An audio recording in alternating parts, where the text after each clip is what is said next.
Prince William had spent decades learning how to control every expression, every gesture, and every painful memory connected to his mother. But behind the closed doors of Windsor, that discipline suddenly collapsed. A sealed palace document, hidden for years and marked with Diana's private insignia, was placed before him. As he reached the final paragraph, his hands began to tremble. Then the future king lowered his head, and the room watched him break into tears. Before we go deeper into what this really means for the royal family, make sure to subscribe so you don't miss a single update. William entered the library, expecting a routine briefing. Instead, an archivist placed an envelope before him and explained that it had been discovered inside a locked compartment during a review of royal records. The Royal Archives, the protected collection holding the monarchy's private records, had flagged a late 1990s inventory entry that did not match the contents under its reference number. That mismatch mattered. It suggested the envelope had not been forgotten. Someone had recorded it incorrectly, sealed it away, and allowed nearly 3 decades to pass. The prince saw Diana's initials beneath the palace seal, and his face changed before he touched the paper. He asked whether the markings had been authenticated. The archivist answered through an examination comparing the ink, signature pattern, paper, and archive number with verified material from his mother's later years. William opened the envelope slowly. Silence tightened around him. His shoulders stiffened as he read, and when he reached the final page, he wiped his eyes with the back of his hand. The archivist turned toward the door, giving him the privacy the palace had denied him in his grief. The text was not about jewelry or possessions. Diana had recorded a wish concerning William, Harry, and the kind of monarchy she hoped her eldest son would build. She urged him to preserve compassion inside an institution that often rewarded silence, and warned that duty must never destroy the bond between her sons. That sentence struck with unbearable force, because the distance she feared had already become real. William read one passage twice. The page appeared to have been deliberately separated from the recognized estate documents, meaning the accepted legal record had never contained her full message.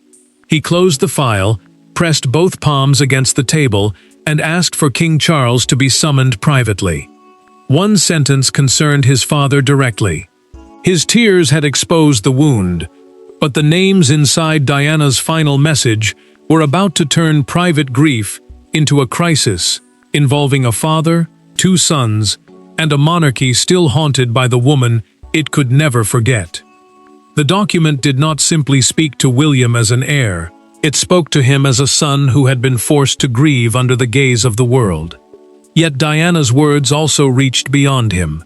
Harry's name appeared beside his brother's, while Charles was addressed with an honesty that no palace statement could soften. Suddenly, the hidden will was no longer an inheritance record. It had become a message capable of reopening every unresolved wound inside the royal family. William stared at the 2 names written side by side. For years he had trained himself to separate private pain from public duty. But Diana's words destroyed that protection in seconds. The Prince of Wales, the title given to the monarch's direct heir, carried the future of the crown on his shoulders. Yet in that room he was only a grieving son. His mother's death had shaped the guarded man he became, and it had also shaped the father, determined to protect George, Charlotte, and Louis from the same loneliness. Harry's absence made every sentence heavier. Diana had not described her sons as 2 men destined for separate worlds. She had called them 2 parts of the same promise, bound by blood, grief, and a duty to protect one another when royal life became cruel. William read that passage again and felt the full force of what had been lost. The brother his mother had trusted him to stand beside now lived far away, separated from him by years of anger, accusation, and silence. Charles received the news in his study through a documented briefing delivered by a senior aide. The king remained standing while the discovery was explained, one hand gripping the edge of his desk. He did not ask to see the file. He did not interrupt. The monarch simply looked toward the closed door, as though he already understood that Diana's voice had returned, carrying questions the palace could no longer avoid. William faced an impossible choice. Sharing the message might honor his mother, but it could also reopen Harry's deepest wounds and make him believe that even Diana's final words had been controlled by the institution.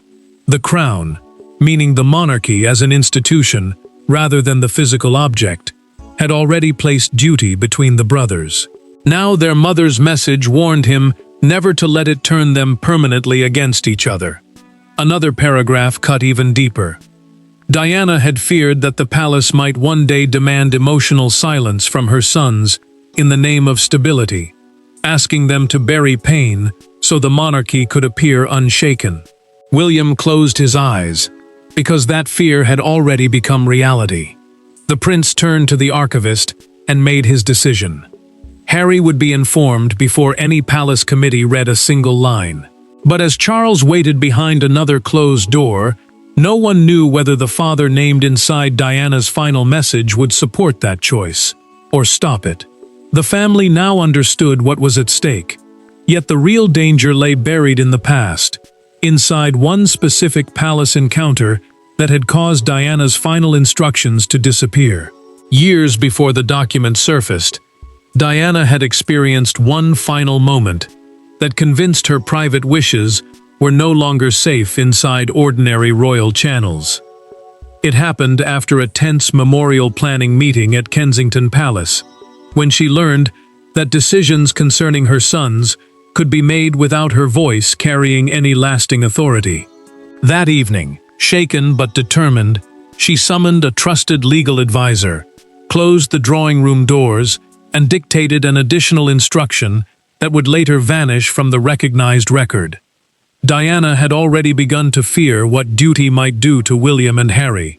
She knew royal expectations could shape their futures long before either boy was old enough to resist them. And she worried that palace protocol, the formal system controlling royal behavior and decisions, would slowly replace affection with obligation. Her concern was never about jewels, money, or property. It was about whether her sons would remain close once the crown began measuring one as the heir and the other as the spare. The meeting changed everything. A senior household official had outlined future ceremonial roles for the brothers, describing William's path as central and Harry's as supporting. Diana objected immediately. She warned that turning their lives into a comparison would poison the bond between them. The official dismissed her concern, saying the monarchy required clear order and that personal feelings could not interfere with constitutional expectations. She fell silent, but the silence was not surrender. It was the moment she understood that someone else might one day decide what her sons were allowed to feel. The princess waited until the corridor emptied. Then she asked her legal advisor to remain behind and close the drawing room doors herself. According to the advisor's later documented account, she spoke without hesitation. Diana wanted an additional personal memorandum, a written instruction attached to a will but separate from its financial terms, created before anyone could weaken or reinterpret her wishes. Diana dictated slowly. William would inherit more than selected possessions. He would inherit responsibility for protecting the emotional bond between the brothers and preventing Harry from being isolated by the institutions surrounding them. She insisted that neither son should be taught that love was secondary to rank. The advisor wrote every sentence, then read the full text back to her while she listened in complete silence. 2 signed copies were prepared. One entered the recognized legal file. The other carried her private insignia and was sealed for William, to be opened only when he was mature enough to understand its weight. Yet during a later transfer of records, the recognized copy disappeared. The duplicate was misclassified as ordinary correspondence and locked inside the Windsor archive. Diana's warning had survived, but only by accident. Now William carried those restored words toward Charles, where memory, guilt, and royal authority were about to collide face to face. No advisors sat between them, no private secretary prepared the language. William entered his father's room, carrying the sealed file himself, and placed it on the table without ceremony. Charles looked at the handwriting, recognized it instantly, and slowly removed his glasses. For several seconds neither man spoke. Then William asked the question that had been burning through him since the document surfaced. "Did you know my mother left this? And did anyone around you decide I should never see it?" Charles did not answer at once. He opened the file, read the first page, and paused over the sentence naming both brothers. The king, the reigning monarch and formal head of the royal institution, set the paper down with unusual care. He admitted that Diana had once spoken about leaving extra personal guidance for her sons, but insisted he had never seen the final memorandum. William listened without moving, yet the tension in his voice sharpened when he explained how the pages had been placed under the wrong archive classification and excluded from every recognized account of her wishes. William's control finally cracked. He accused the palace system of treating his mother's emotions like a danger to be contained, rather than a truth deserving respect. The prince said her warnings had been buried, softened, and managed until even her sons were denied the chance to hear them. Charles flinched at the words but did not interrupt. The father understood that defending the institution too quickly would confirm everything his son feared. Charles pushed the file back across the table and said he had never ordered its removal. His pain was visible, but he also accepted something harder. The culture surrounding the crown had often rewarded silence, protected senior officials, and treated private grief as a threat to stability. That admission mattered, because the monarch was no longer blaming a single mistake. He was acknowledging that the system itself could have made concealment possible. The room changed when Charles reached the old transfer record. He stared at a set of initials written beside the altered entry, then read them again. According to a documented archival note attached to the file, the initials belonged to a former household official who once controlled access to sensitive family papers. William recognized the name. So did his father. The man had remained close to royal decision-making during the brothers' earliest years of mourning. Charles closed the file with both hands. He told William that a full internal review would begin immediately, even if it exposed decisions made inside his own household during the family's darkest years. The prince said nothing, but his anger gave way to a colder understanding.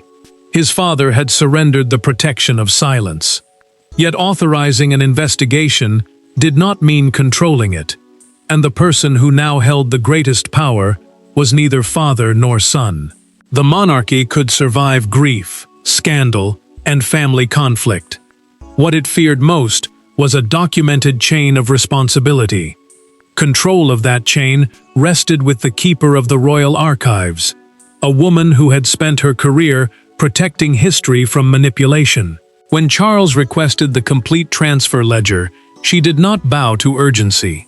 She placed the original register before him and warned that once the investigation began, no page could be removed, not even to protect the crown. The keeper controlled more than a locked room. She held the inventory logs, transfer signatures, sealed correspondence records, and the chain of custody. The official record showing who handled a document, when they handled it, and where it was moved. Charles understood why that mattered. A family dispute could be softened. A signed transfer page could not. The king asked whether the review could remain narrow, but she answered that history did not become less true simply because truth was inconvenient. William met her privately before the first authentication report was completed. He kept one hand resting on Diana's sealed envelope throughout the conversation, as though letting go might silence his mother again. The prince asked whether the document could be verified without passing through a large palace committee. His fear was immediate and personal. Too many people might leak the wording, distort its meaning, or turn Harry's name into a weapon before his brother had even read it. The archivist answered through a documented examination prepared under restricted access. She confirmed that the paper matched stock used during Diana's final years, while the seal, ink, signature pattern, and archive numbering aligned with verified records from the same period. William asked the question once more. Was it real? The keeper looked directly at him and said there was no serious doubt. The truth grew darker from there. She opened the original ledger and showed him where the classification had been altered by hand after the envelope entered royal custody. The change was not a filing accident. It required approval from a senior household office, meaning someone with authority had chosen to move the document away from the recognized estate papers. William felt the room close around him when she produced the transfer page. The same official whose initials appeared beside the altered entry had later advised the palace during the brothers' first years of mourning. That link transformed an old administrative decision into something far more personal. The keeper handed him a certified copy and warned that authentication had ended the era of doubt. William folded the page carefully, knowing certainty would now demand consequences. But the most painful consequence had not yet begun, because Harry was about to learn that a message written for both brothers had reached William alone. Harry received the call without warning. William did not begin with palace language or cautious explanations. He simply said that a document from their mother had been found, and that both their names were inside it. Silence followed. Then Harry asked the one question William had feared most. How long have they known? When the answer remained uncertain, his grief hardened into anger. To him, the discovery was not only about what Diana had written, it was about who had been allowed to read her love first. William had refused to let an aide make the call. He knew Diana's message had warned against allowing officials to stand between the brothers, and he would not repeat that mistake now. The prince spoke carefully, but Harry heard hesitation in every pause. For years, the Duke had believed royal decisions were made around him rather than with him. Now even his mother's private words appeared to have passed through palace hands before reaching her younger son. Harry pushed away from the table and walked across the room. He asked whether Charles had read it, whether legal advisors had copied it, and whether anyone had already prepared a public statement. William answered each question, then finally admitted what he had hidden from everyone else. He had cried while reading the last page. The confession stopped his brother's anger for a moment. Harry said nothing. Behind the fury was the same child who had once walked beside William.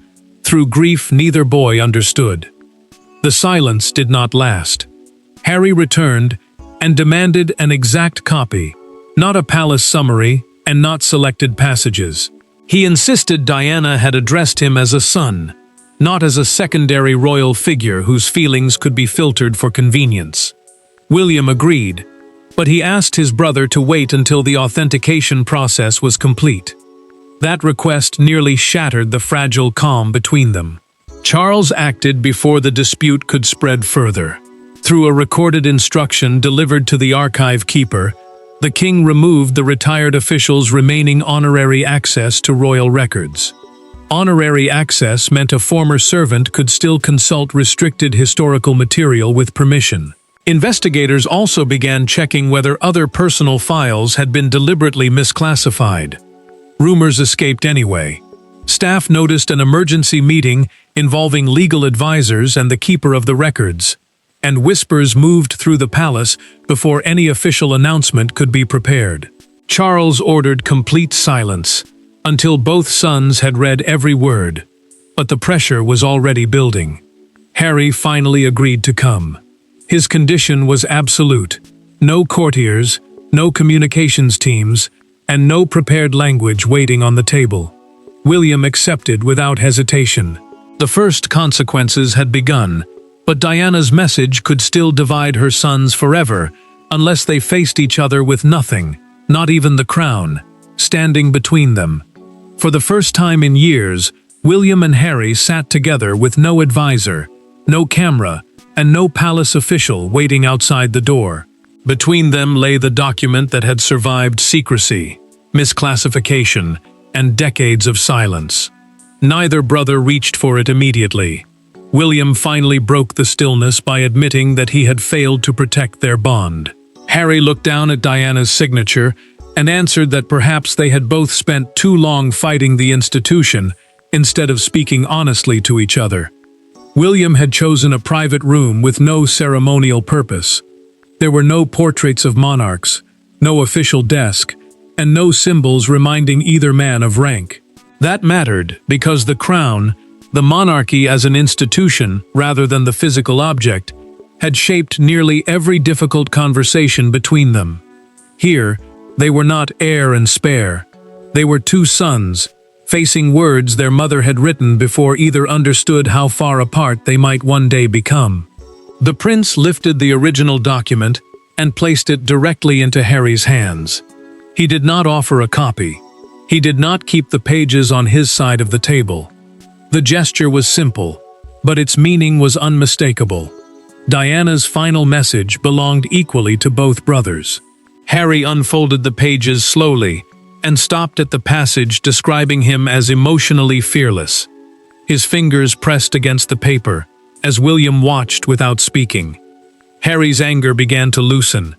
He admitted that leaving royal life had not freed him from the need to be recognized by his family.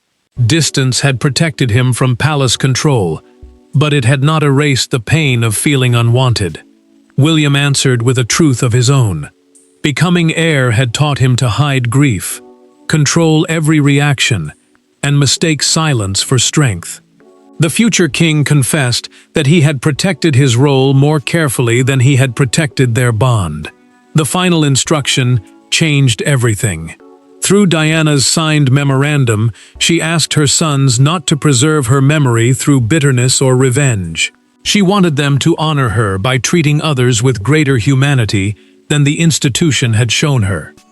Harry read the sentence twice. William lowered his head. Their mother had not returned to give them another reason to fight. She had returned to end the fight. The brothers agreed that the most personal passages would remain private. Yet the document's existence and authentication would be publicly confirmed, so it could never disappear again. William and Harry rose separately, but before the door opened, they embraced without speaking. That quiet moment transformed the hidden will from a weapon of division into Diana's final act of guidance. Their reconciliation changed its meaning, but once the palace confirmed the truth, the world demanded to know why her words had been buried. By sunrise, Diana's name dominated every broadcast. The palace confirmation was only 6 sentences long, yet it triggered a response that felt larger than a royal scandal. It was grief returning in a new form. At Kensington Palace, strangers began gathering beside the gates, leaving handwritten notes addressed not to a princess, but to a mother. Across Britain, the question was no longer whether the document was genuine. The question was why love written for 2 grieving boys had remained hidden for so long. The palace statement confirmed that an authenticated personal memorandum connected to Diana's estate had been recovered, reviewed by both sons, and permanently entered into the royal archives. That institution is the protected collection where the monarchy's most sensitive historical records are preserved. Officials refused to release the private wording, stressing that the document concerned family emotion rather than constitutional authority, titles, or financial inheritance. The secrecy remained, but for the first time, the existence of the message could no longer be denied. William watched the first television reports without speaking. He had feared that broadcasters would turn the discovery into a hunt for jewelry, money, and scandal. Instead, they focused on Diana's warning about the bond between her sons. The prince appeared relieved, yet the coverage also forced him to hear strangers describe the pain he had carried in silence. Every headline reminded him that a mother's private wish had been buried while the world watched her children grow apart. Charles responded through a written personal statement released by the palace press office. The king accepted that serious archival failures had occurred and acknowledged the pain caused when private family material was not handled with proper care. His words stopped short of naming the former official, but they marked a rare admission that the institution had failed not only history, but two grieving boys. The clearest public verdict appeared at Kensington Palace. A young boy stepped forward, placed 2 white roses beneath the gates, and left a card reading, "For William and Harry, from your mum." The simple message spread across every major broadcast. It captured what pages of palace language could not. The public no longer saw the document as a royal file. They saw it as love delayed. One national newspaper printed an unopened cream envelope beneath the headline, "Her last words to her sons." Meanwhile, the retired household official's role was referred for historical and administrative review, a formal investigation into past decisions and record handling. William understood the moment had moved beyond scandal. The public had judged the silence. Now only he could decide whether Diana's recovered words would remain a wound or become the foundation of a different crown. The document did not change the line of succession. It transferred no palace, altered no title, and removed no crown. Yet its impact reached deeper than any legal decree. Diana's secret will forced William to confront what kind of king he intended to become, and what kind of brother he still had time to be. Her final gift was not wealth. It was a choice: preserve the silence that had damaged their family, or build a monarchy where humanity would no longer be treated as weakness. William made his first decision without hesitation. Diana's personal wording would remain sealed, protected from public argument, political use, and endless speculation. The prince understood that the message had been written by a mother, not by a public figure seeking another headline. He refused to let her most private thoughts become entertainment. The authenticated document was therefore entered under a corrected archive classification, meaning its official record, location, and purpose were properly identified. Its complete chain of custody was also preserved, so no future official could hide, misplace, or separate it again. The future king then met Charles privately. He told his father that the monarchy could not claim to value family while allowing institutional control to erase private grief. Personal correspondence needed stronger protection, and officials required clear limits when handling records belonging to parents, children, and siblings. The king listened without defending the old system. He knew the failure had damaged both sons, and he knew silence would only continue that damage. Charles placed an archival reform order before them. The order, a formal instruction changing how sensitive royal records would be protected, required dual oversight, permanent transfer logs, and direct notification when documents concerned living family members. William stood beside him as he signed it. For once, father and son confronted the past, without turning their pain against each other. William and Harry made a decision of their own, through a recorded private conversation. They agreed to create a joint charitable initiative for children who had lost a parent, turning Diana's instruction into action rather than another public dispute. Their mother's memory would not be preserved through anger. It would live through service. William later returned alone to the room where he had first opened the envelope. He placed Diana's photograph beside the sealed file and quietly said that her message had reached them both. The verdict was final. The hidden will had never been about inheritance. It had exposed the cost of silence, reunited two brothers, forced the crown to face its failures, and shown William the kind of king he must become. One guided not only by duty, but by honesty, empathy, and the courage to feel. The document was sealed again, but its purpose had been fulfilled. Diana's voice was no longer lost, her sons were no longer divided by its absence, and the monarchy would carry her final lesson into the future. Thanks for watching. Please don't forget to like and subscribe, and we will see you in next one.